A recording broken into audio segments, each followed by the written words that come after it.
joined by Republican frontrunner, presidential candidate Ron Paul. Even mainstream media admits he's in second, third, and in some cases first place. And, of course, in national polls, he's the only person who can beat President Obama. And he joins us today. Congressman, thank you for coming on. Thank you, Alex. Good to be with you again. It's good to have you with us. There is so much happening. I've got a lot of questions, but what is most important, Congressman, right now on your radar? Well, it's continue to do what I've been doing. You know, a lot of people say, well, what's your strategy? What are you going to do differently? And you know me well enough that probably the last 30 years, especially the last 10 years since we've known each other, I do the same thing over and over again, but I try to improve not only the delivery, but the message always stays the same, but we get better organized. So we'll continue to do that. And the big thing now is these next 3 weeks. I mean, you know how much energy we put into Iowa and New Hampshire because, you know, it offers an opportunity. It's a smaller state, and you can meet a lot of people, and you can do direct mail.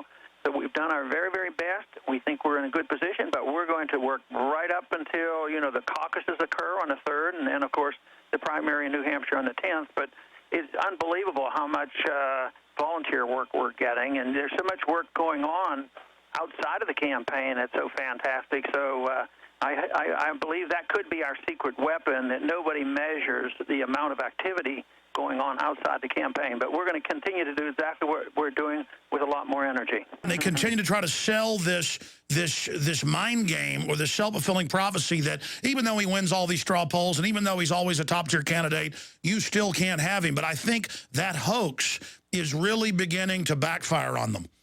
Yeah, I don't know how long they can get away with. You know, if Newt wins Iowa, you know, he's a shoe-in for the whole nomination. If I win, it's a total fluke, and I'm just a troublemaker and a spoiler. But we still have to prove ourselves under the circumstances of the disadvantages with the mainstream media. But we know where we stand. We know what we have to overcome. And I think we're doing a very good job on this. And no matter how they spin it, there's a limit to how much they can spin it. You know, even when they give me 90 seconds, actually, we've been able to turn that around and turn it into a positive.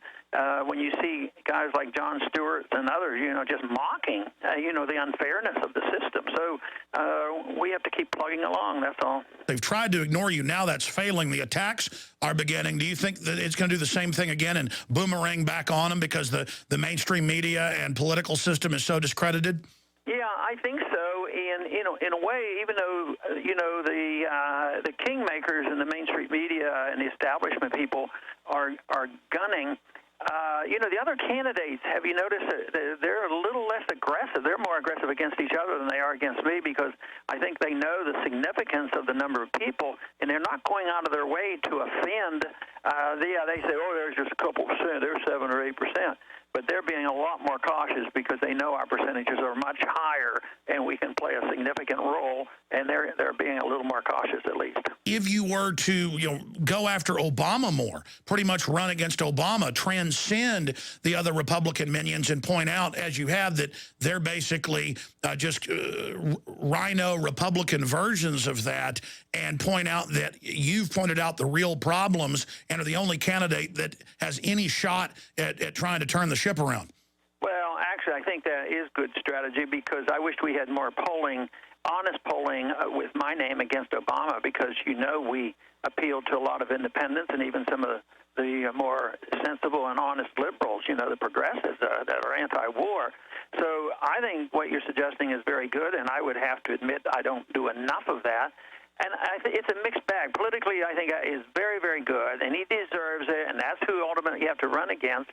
But in the primary, I'm not running against him. And I also like to be as upfront as possible, you know, when it comes to analyzing our tragedies and the foreign policy and monetary policy and the economic foolhardiness of it. You know, they've been going on for a long time, and it's both parties, but I should at least be more bipartisan and condemn Obama just as much as I criticize some of the things Republicans have done over the years as well. Look at Mitt Romney, his voting record, Obamacare. He is a Republican Obama. Vote in another Obama. Or look at Newt Gingrich. He's for carbon taxes, Obamacare-style stuff. He is another Obama. And so basically, A, it's a vote for Obama because either one of those guys is going to beat Obama, but B, it's a vote for Obama because they're just clones of him, just with a little bit different rhetoric. I think that is the secret weapon, Congressman. Yeah.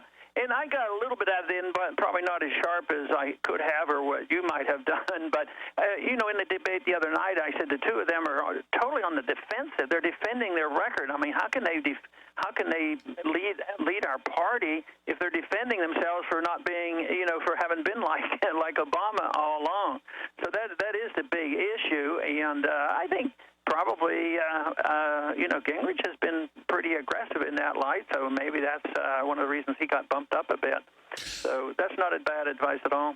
RonPaul2012.com. It is absolutely essential. Obviously, everybody go out and get ready to try to be delegates. Everybody hit the ground in Iowa. I know I have family who's actually gone to Iowa. So there is a massive grassroots operation. All the different ways people can get involved are at RonPaul2012.com. I want to go back to the campaign here in a moment, sir, but they've obviously tried to keep you with 89 seconds in the CBS debate and other places from actually talking about the real issues. And instead they'll ask you, what do you think of Newt? What do you think of Mitt?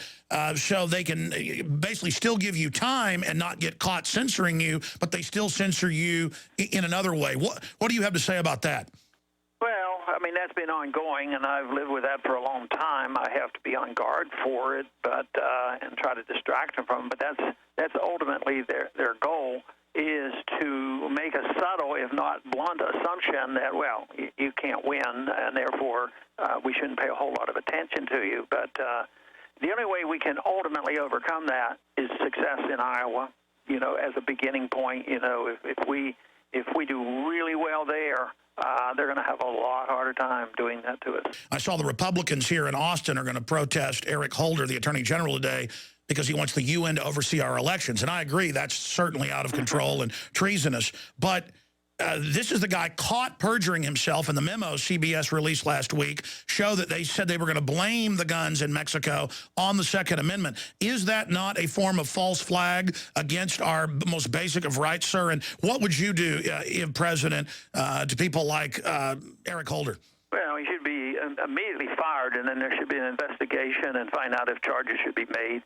And that's obviously over the top. And all these kind of sting operations and false flag, this is criminal, and I think they do it constantly. I think they were doing that when there was this so-called attempt to kill the Saudi or the Iranian ambassador. That kind of stuff is just way too much. But no, they should be investigating, and that's one thing I think the Government House Committee is doing a pretty good job at investigating that, but I don't know whether charges will be made, but he deserves to have charges, up against him. Well said, and you got it right the first time. The claim of the used car salesman wanting to kill the Saudi ambassador, and even mainstream media had to admit that was totally phony and a pretext to attack Iran. Yeah, that was the real excuse to blame it on them, and we know that is. I just wonder about that, whether that guy will ever get tried, because if he does, maybe the truth will come out. And sometimes they won't try these people because they don't want the truth to come out. So it's just another propaganda stunt as far as I'm concerned. Now they want to go after Syria. It's now admitted the U.S., Israel, and others are staging giant military attacks inside Iran. What do you make of Congress not being consulted on that? Well, unfortunately, that's been happening for a long time, and Congress is just totally negligent on this. And, the other night when they were talking about this in the debates, on what the president's responsibility is when they, shoot down or are able to get one of our drones. And the argument was, should we go in and get it, or should we just go in and destroy it? And I tried to get attention on that. My suggestion would be, why don't we avoid it by not sending drones over a sovereign nation just looking for a problem to start another war? I mean, they never talked about, the lack of wisdom of having been over there and losing a drone over a foreign nation which we consider an enemy. I just think that is it's a reflection of a policy that has to be changed. What's your view on the NDAA and the End of Posse Comitatus and the declaration of the whole world as a battlefield? Yeah, well, I think the significant difference is not so much in what they have done, but the announcement and the arrogance of it all that they actually put it into law. You know, our government's been involved with our CIA and involvement in overthrowing governments, and this for a long, long time. And of course, last spring, I guess it was in February, where the administration admitted that they could assassinate American citizens, and now they're putting it into law. So this to me is an extremely wrong way to go. This is a giant step. This should be the biggest news going right now. It's literally legalizing martial law. And yet, you know, in our debates, how often does it come up? It didn't come up at all. You know, and then the arrogance, and this is the one thing Rand got stopped, the arrogance of them trying to push through on their voice vote, that if you go through a trial and found innocent, the government wants the right to put you in prison for life anyway. And fortunately, they wanted to do that in voice vote, and he finally got a vote on that, and that was canceled out. But that is arrogance of the administration and neglect of the Congress in using their authority and responsibility, as well as the people. That's why it's up to so many of us now to wake the people up, because they don't probably realize the significance of it. But this is big. This is big. You know, the monetary issue is big, all these things I've talked about. But this step where they can literally arrest American people, American citizens, and put them away without a trial, and you heard Lindsey Graham say, well, if they ask for a lawyer, tell them no lawyer for you. I mean, that is arrogant and bold and dangerous. Let's hope and pray that we can get that kind of stuff reversed. Congressman, we've only got a few minutes left with you here, and I wanted to continue looking at the presidential race. What would be the first three things that you would do, the first three goals, when you got into office, when you were sworn in January of 2013? Well, there are three big goals, but you might not be able to do as much all by yourself the first few days, but you could change the foreign policy immediately and send a message to the world that we are not looking for more wars. We're looking for, you know, a more peaceful solution to the problems, and that is to start bringing our troops home, which would send a message that that money is going to be spent at home instead of overseas, might send a message to the markets that things will be different. But then other than that, then it's be working on the budget to cut the spending. You know, my proposal that if we're serious about this, we have to cut the budget. I want to cut it first year $1 trillion. And the other thing that must be changed is curtailing the power of the Federal Reserve to monetize debt and get something passed where we can either or both, you know, restrain the Federal Reserve to act on its own, to print trillions and trillions of dollars and bailing out everybody around the world, as well as a thorough audit of the Federal Reserve, and then find out, find out exactly what they have been doing, and then aim for legalizing the competing currency. Some of those messages, if we change our foreign policy, bring our troops home, start balancing the budget, you don't have to wait for everything to be perfect. It's just the direction we're going. People might say, hey, you know, this is different, and maybe some optimism would come back, which we need a lot of. Beautifully said. What can we do on the campaign trail briefly? And then finally, I know you've written a piece today that's on your congressional site. It's also on Infowars.com about forced drug research where they're trying to psychologically screen the kids. Internet kill switch admitted in the Washington Post. All of this is happening. But what can we do to ensure that you win in Iowa, Congressman, in closing? Well, it's continue to do what we're doing, and if they're not involved, anybody's not involved, want to go to Ron Paul 2012 and find out, because people can phone from home.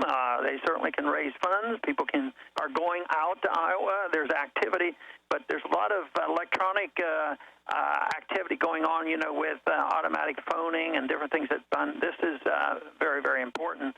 So we're in the lap here right now, so it's very important that we get maximum effort made. I was about to say, now is the time for the maximum effort, and certainly I'm glad you ran again. Look at the incredible effect you and others have had since your last run 4 years ago. You've got a real shot if people believe and take action. Congressman Ron Paul, thank you so much for spending time with us, and go with God. Thank you, Alex. Thank you. Thank you, sir. Wow, there goes Congressman Ron Paul joining us today. What an amazing interview. I got to most of my questions, but I wanted to ask him, of course, and next time we have him on, I'm going to ask him, what's going to happen if he doesn't win? I mean, what's going to happen if the New World Order continues? The world government's now admitted You can't be laughed at anymore about banker takeovers with Time and Newsweek saying Bank of the World, Goldman Sachs takes over Europe, austerity for all. Internet kill switches. The Washington Post last night, headline, Internet kill switches here. The Hill newspaper, selective internet kill switch. I mean, it's here.